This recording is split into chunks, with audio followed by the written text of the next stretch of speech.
దోపిడీకి care of address గా GHMC మారిందా? ప్రతి పనికి ఓ రేటుతో ఊహకు అందని విధంగా అవినీతి కొనసాగుతుందా?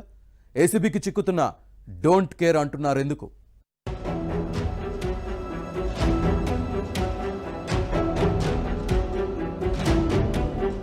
జీహెచ్ఎంసీలో అక్రమాలు, అవినీతికి అడ్డు అదుపు లేకుండా పోతోంది. జనన మరణ ధృవీకరణ పత్రాల జారీ వంటి పౌర సేవల నుంచి అభివృద్ధి, ఇతరత్ర పనుల బిల్లుల చెల్లింపు వరకు రేటు కట్టి మరీ కొందరు అధికారులు వసూళ్లకు పాల్పడుతున్నారు. జీవ వైవిధ్య విభాగంలోని deputy director Srinivas Serilingampally zonal కార్యాలయంలో 70,000 లంచం తీసుకుంటూ ఏసీబీకి రెడ్ హ్యాండెడ్ గా పట్టుబడ్డాడు. చార్మినార్ జోన్ అదనపు డీడీగా ఉన్న ఆయన అక్కడి పనులకు సంబంధించిన బిల్లులు చెల్లింపుకు డబ్బులు డిమాండ్ చేసినట్టు తెలిసింది.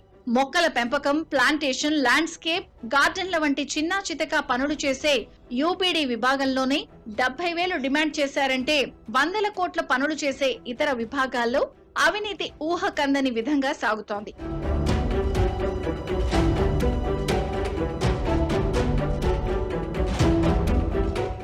బల్దియా ఇంజనీరింగ్ లో మెయింటెనెన్స్, ప్రాజెక్టులు, ఎస్ఎన్డిపి విభాగాలున్నాయి. సీసీ, బీటీ రోడ్లు, ఫుట్పాత్ల నిర్మాణం, నాలాల పూడికి తీత, మల్టీపర్పస్ ఫంక్షన్, మోడల్ మార్కెట్లు వంటి మెయింటెనెన్స్ విభాగం పరిధిలోని అంశాలు.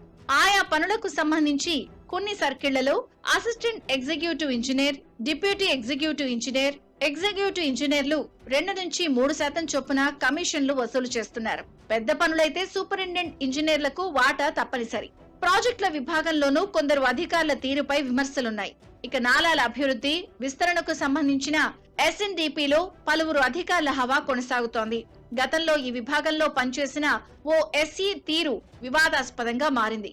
నాణ్యతా ప్రమాణాలు పట్టించుకోకుండా బిల్లులు చెల్లించేందుకు అడిగినంత ముట్టజెప్పాల్సిందే అని కొందరు అధికారులు బాహాటంగా డిమాండ్ చేస్తున్నారు. సంస్థలోని లేక్స్ విభాగంలో పనిచేసే ఇంజనీర్లు భవన నిర్మాణాలకు సంబంధించిన స్థలాలు, చెరువులు, ఎఫ్టీఎల్, బఫర్ జోన్లు లేవని నిరభ్యంతర పత్రం ఇచ్చేందుకు లక్షలు వసూలు చేస్తున్నారు. గతంలో ఎన్ఓసి వచ్చేందుకు 8 లక్షలు డిమాండ్ చేసిన ఓ ఈఈ 2 లక్షలు తీసుకుంటూ ఏసీబీకి రెడ్ హ్యాండెడ్ గా చిక్కాడు.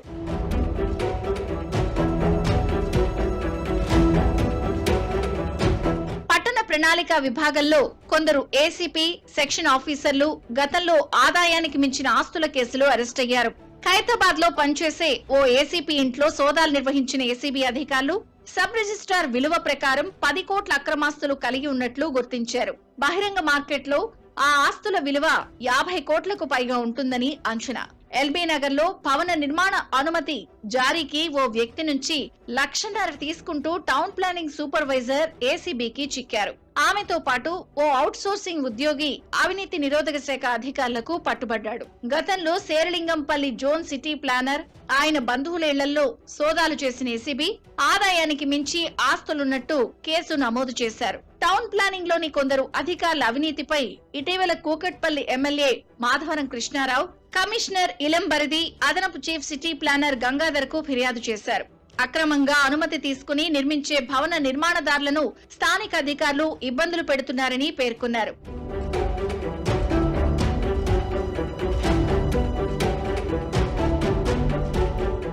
ఆస్తి పన్ను మదింపులో మతలబు చేస్తూ కోట్ల రూపాయలకు పడగలెత్తిన ట్యాక్స్ ఇన్స్పెక్టర్లు, బిల్ కలెక్టర్లు బల్దియాలో ఉన్నారు. ఎల్బీ నగర్, కుకట్పల్లి, ఖైరతాబాద్ జోన్ల పరిధిలో పలువురు ట్యాక్స్ ఇన్స్పెక్టర్లు, బిల్ కలెక్టర్లు డబ్బులు తీసుకుంటూ రెడ్ హ్యాండెడ్ గా ఏసీబీకి చిక్కారు. కేంద్ర కార్యాలయంలో దీర్ఘకాలంగా పనిచేస్తున్న ఓ అధికారి సహకారం కొందరు అక్రమార్కులకు ఉందన్న ఆరోపణలున్నాయి.